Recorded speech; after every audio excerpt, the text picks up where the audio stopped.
Hi, everyone, and welcome back to Brian's Horror Corner, and welcome to this holiday New Year's related horror movie review video as part of my December 2022 series, where I'm reviewing several or many different holiday related horror movies.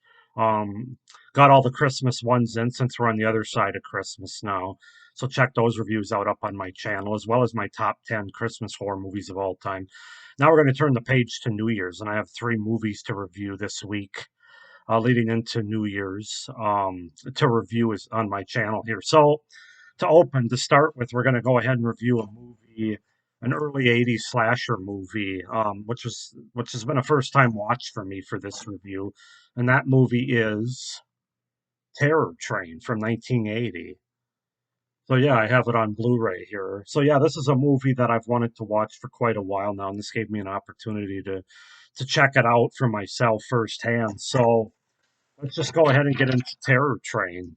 So, Terror Train is a 1980s slasher film directed by Roger Spottiswoode in his directorial debut. Set aboard a moving train on New Year's Eve, the film follows a group of pre-medical school students, holding a costume party who are targeted by a killer who steals their costumes after murdering some students to avoid being caught. So that's the premise of the movie. So it opens at a Northern Illinois University fraternity's New Year's Eve party. A reluctant Alana Maxwell is coerced into participating in a prank.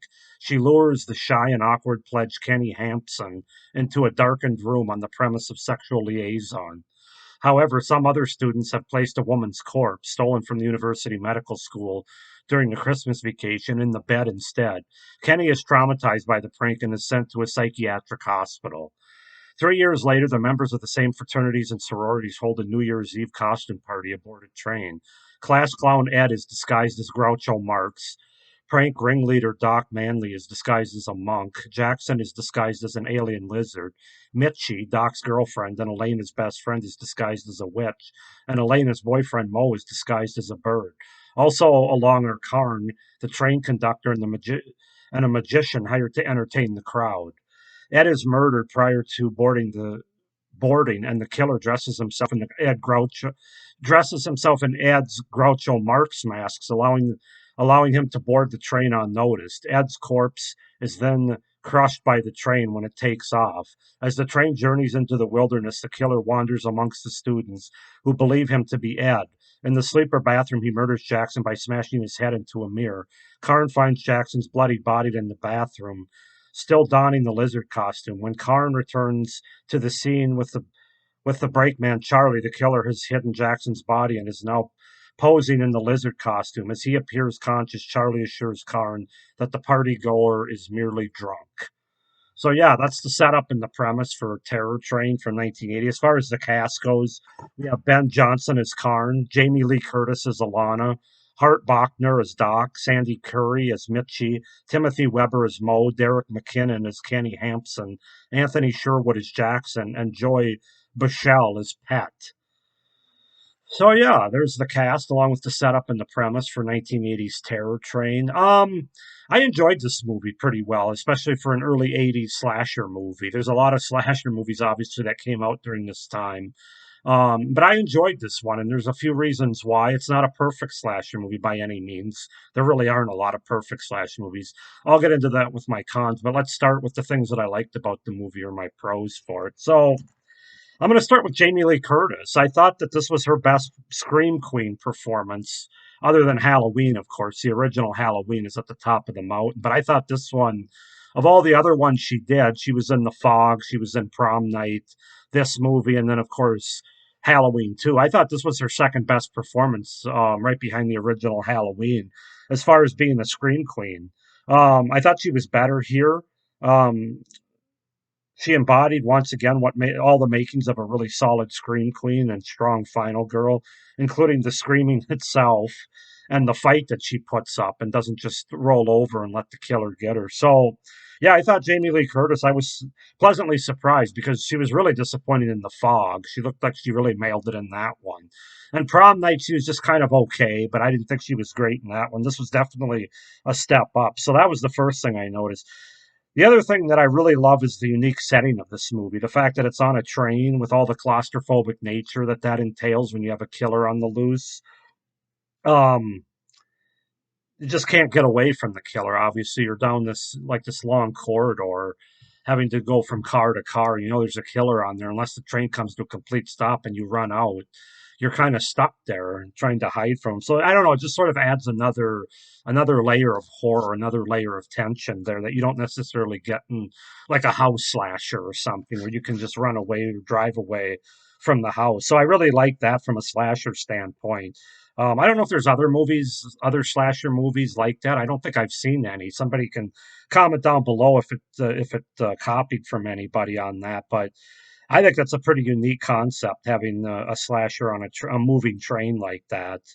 Um, I thought the movie does a pretty good job of setting up certain things in the movie, like red herrings and sort of a whodunit murder mystery, despite the fact that at the beginning of the movie, you kind of have the whole revenge plot idea going on because you see what happens, very much like Prom Night. Um, in fact, I think Jamie Lee Curtis started shooting this like 2 weeks after Prom Night was done, if I'm not mistaken. So you get the whole revenge narrative, but they still, even with that, and maybe thinking the killer's kind of obvious, they still do a really good job of setting things up. Red herrings, you have a magician, of course, played by David Copperfield in the movie, a very young David Copperfield at the time, who was big in the 70s. But yeah, I just the red herring. There's still a whodunit murder mystery there that they just do a good job with, and so yeah, that was definitely a pro. I also thought Ben Johnson's performance and the character he played as Karn added stability and gravitas to an otherwise pretty cheesy '80s slasher movie with just a bunch of young people. He was sort of a stable factor, a stable force, kind of like Donald Pleasance was in the original Halloween, or even Halloween 2 for that matter. We have a lot of young, inexperienced, and bad acting around him for the most part. He kind of brings something extra to the movie. Like when his character's on screen, you feel like he's going to take care of things and everything's going to be all right. And so I really liked him in the movie, and I liked that character. I liked how the killer changes masks and costumes based on the last person that he killed to basically hide in plain sight. I also thought that was a very unique idea and sort of premise for a slasher movie that you don't often see. Um, so that the characters on screen that are still alive are unaware that the killer's right in front of them because they assume that it's the people that dressed up in those costumes at the beginning of the night. So I really liked that. I thought it was very unique, effective, and really creepy when you think about it overall. And yeah, it just adds a, I really like the added twist to this slasher that you don't get in other slashers, like as I said, the changing of the masks, as well as this taking place on the setting of a moving train on New Year's Eve. So overall, I have to say this is just an overall fun slasher movie. I had a good time with it. It's got good atmosphere, a pretty good score, nothing groundbreaking, but a couple of solid lead performances in Ben Johnson and Jamie Lee Curtis, and like I said, those fun, unique twists in a slasher movie. And I thought the masks, other than the lizard outfit, were pretty effective. I really like the Groucho Marx mask. That's kind of a nightmare-inducing one. And then the last one too. There's a killer reveal towards the end, which is kind of a double killer reveal because the reveal itself on the surface isn't necessarily like jaw dropping, but then there's another character reveal as part of that that comes into play. I'm not going to give it away because these are spoiler free reviews, but if you've seen the movie, you know what I'm talking about, having to do with sort of some modern concepts and themes, if you will, having to do with, well, I'm not going to give it away. So as far as cons go or things I didn't like about the movie, I thought the movie really drops off in the third act. Like the first two acts really set up well for the movie, and then they kind of dropped the ball in the third act. It was really a letdown for what was built up. This includes an abrupt and it felt like running out of money kind of ending to the movie, where basically the killer's hit with the shovel, falls out of the train onto the icy river below, and then just floats away. Although I will say the fall on the ice looked pretty brutal, like his body got bent in half. I actually was kind of cringed at that part. But then they just show the train like driving, like moving away, and that's the end of it. Then it goes to the ending credits. As your viewer, you're kind of like, huh? That's it. It would have been nice to have a little bit of wrap up to Jamie Lee Curtis's character, just kind of see him get off the train to where they were going and stuff at the end of the night. So I really felt like they ran out of money there, and I think that leaves the viewer feeling kind of unsatisfied. It did for me anyway. The other big problem with not problem, but the other big con for this movie, I guess, is the kills themselves are pretty underwhelming for a slasher movie, especially in the early '80s.